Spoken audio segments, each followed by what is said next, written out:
El petróleo pesado y liviano sí, la mayor parte ¿no? del petróleo es un petróleo pesado. Ahora, es importante para Estados Unidos porque una parte importante de las refinerías de petróleo de Estados Unidos fueron construidas justamente para procesar el petróleo, ¿no? El petróleo específico de Venezuela. Por eso, porque básicamente durante todo el siglo XX, para la División Internacional del Trabajo, ¿no? Propia del capitalismo y en específico para el imperialismo estadounidense, Venezuela era un pozo petrolero, digamos, era su pozo petrolero, digamos, ¿no? Entonces,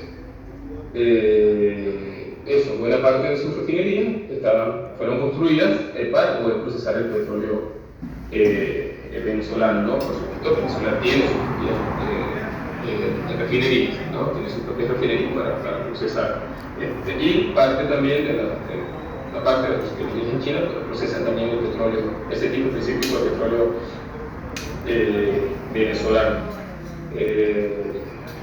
Ahora, por lo de la reactivación del mercado interno, y tiene que ver también con lo que comentaban los compañeros sobre por qué no hubo una política limitada de sustitución de importaciones, o sea, Venezuela también. Sí, es una cosa que, digamos, si uno lo ve como por encima, ¿no? Oficialmente, obviamente, lo que comentaba el compañero, eso era, ¿cómo no se le va a ocurrir a cualquiera? Se le ocurre. Y hay que diversificar la economía, no depende solo de la renta petrolera, etcétera, que es algo que va y viene, y además no solo que es algo volátil, sino que el precio del petróleo no es algo sobre lo que tengan, utilizar un término de planificación, sobre lo que tengan gobernabilidad, ¿no? Los países productores, que depende sobre todo de la coyuntura, por lo general de la coyuntura de la principal potencia capitalista, ¿no?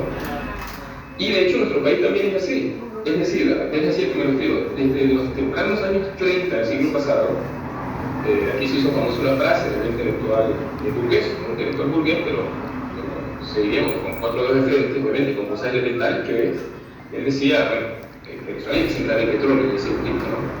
Que es una idea burguesa, ojo, en el sentido de que el planteamiento del tipo de los años 30 era: mira, no se puede vivir en las minas, ¿no? Del petróleo, en la renta petrolera, hay que sembrarla en el sentido de redistribuir esos recursos de la renta hacia la industria nacional, hacia el desarrollo de la industria nacional y hacia la agricultura, es decir, hacia el desarrollo de la agricultura. Es decir, capitalizar la renta, es decir, convertir la renta en capital. No es una idea completamente burguesa, pero que obviamente tiene sentido, ¿no? Entonces digo, desde los años 30 existe esa idea que se ha mantenido en distintos regímenes, se ha reivindicado de la cifra petrolera, ¿no? Distintos regímenes a lo largo de un siglo casi ya, o sea, eso fue escrito en los años 30 del año del siglo pasado. Chávez, de hecho, también, así como otros regímenes, se reclama el heredero de la injerencia del petróleo, es decir, convertir la renta pública y capitalizar la renta, desarrollar la fuerza productiva. Ahora eso no ocurre. No, lo que quiero decir es que sí, está móvil, hay que hacerlo, porque es una idea de fuerza que atraviesa la historia nacional, pero ha sido utilizada por distintos regímenes, pero no se da ahí, porque tiene que ver con una contradicción ahí muy fuerte, porque por un lado, la discusión es qué clase social va a sentar la renta petrolera, ¿no? Un poco lo que nosotros discutimos para dialogar con ese sentido común, pero es que ¿cuál es la clase social que puede hacer esa siembra, para utilizar el término? Es decir, que puede aprovechar la renta pública para desarrollar fuerzas productivas del país. La burguesía no lo ha hecho.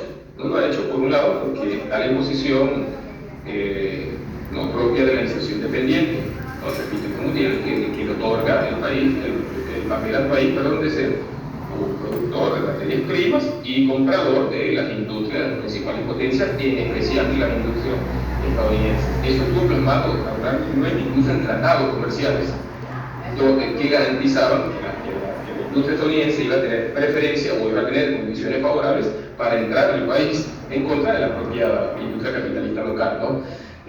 Por supuesto, la Universidad Nacional venezolana nunca se sacó encima ese yugo, nunca hizo mayor el problema, porque por otro lado le era fácil entonces adaptarse en condición de importadores, una burguesía que compra afuera, vende adentro, ¿no? Digo, lo relaciono porque puede tener mucho sentido para el interés nacional, desarrollando fuerzas productivas, pero una cosa es el interés nacional, otra cosa es el interés de clase, ¿no? En este caso la universidad venezolana. Entonces, sí, se puede acomodar tranquilamente a su papel subordinado, ¿no? O mejor dicho aún, al papel subordinado del país, ¿no? Que le asignan al país el capitalismo imperialista. La Universidad Nacional no tiene mayor problema de limitarse a ser fundamentalmente portadora, desarrollar una que otra pequeña industria, pero algo totalmente muy mínimo, no fundamental subordinada a ese papel. Entonces, eso fue así antes de Chávez y no dejó de ser así con Chávez, porque incluso el ciclo más importante de expansión de la acumulación de capital nacional en los 70, también coincidente con un petrolero y con la nacionalización del petróleo, que obviamente le trajo muchos recursos nuevos al país.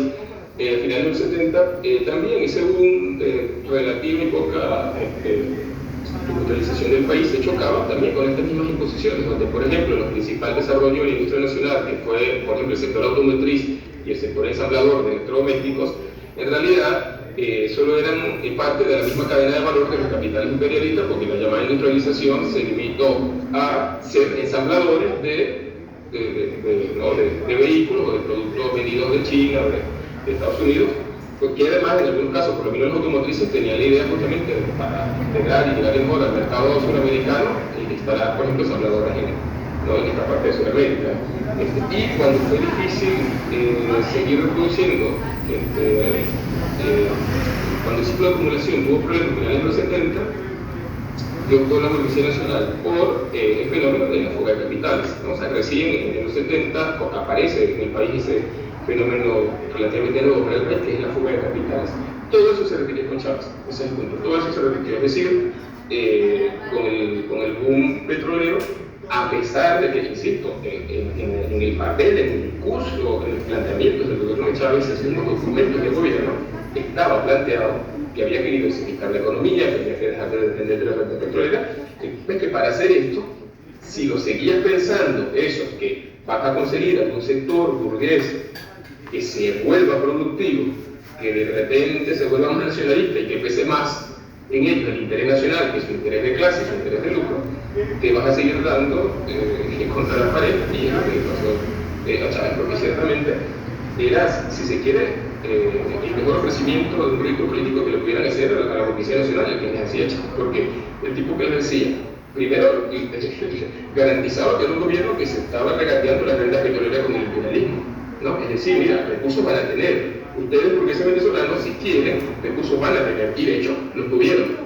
Aquí se hicieron fondos públicos para financiar a los empresarios nacionales, para darle dólares baratos, créditos blandos, etcétera, etcétera. Y se les dieron. ¿Y qué pasó? Jugaron capitales, recurrieron a lo que en Venezuela aquí llamamos el fraude importador, que es muy recurrente también en la Universidad Nacional. El fraude importador le pide $100 al Estado para invertir, para importar, pero realmente importa 50, fuga 50, etcétera, etcétera. Entonces, si tú quieres que eso no te vuelva a pasar, tenías que cambiar de concepción y tenías que sacar la cuenta de que no, definitivamente la burguesía venezolana, ni ningún sector importante de la burguesía se va a hacer productivo, se va a hacer patriota y va a pesar más su interés nacional.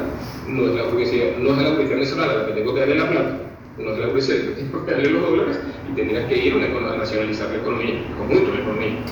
No, obviamente, o sea, sacar de manos del capital privado el conjunto de la economía nacional para que realmente se pudiera desarrollar la fuerza productiva. Eso no pasó. Pues si quieren discutir hubo una nacionalización, protecciones, pero lo fundamental, el capital privado no dejó de ser el grueso de la mayoría de la economía de nuestro país. El PIB, incluso el PIB privado creció más, incluso con Chávez, en su proporción, con relación al PIB público, incluso creció, etc. Entonces eso, para nosotros se interesa mucho en eso, y no era el proyecto de Chávez de acabar con la propiedad privada. No era disciplinar en la medida de lo posible, convencer a los tipos, presionarlos, pero su proyecto no era un proyecto socialista en el sentido de socializar el conjunto del comercio. Lo dijo claramente, también está claro, hay videos donde el tipo dice que nosotros no nos proponemos ir a la propiedad privada, así que tuvo ese límite muy importante. Por eso se volvió a repetir el ciclo de que la renta pública se convirtió en capital en fuente de acumulación privada, porque se le transfirió a los empresarios que hipotéticamente ese boom iban a desarrollar el país y y bueno, obviamente no pasó nada de eso, ¿no?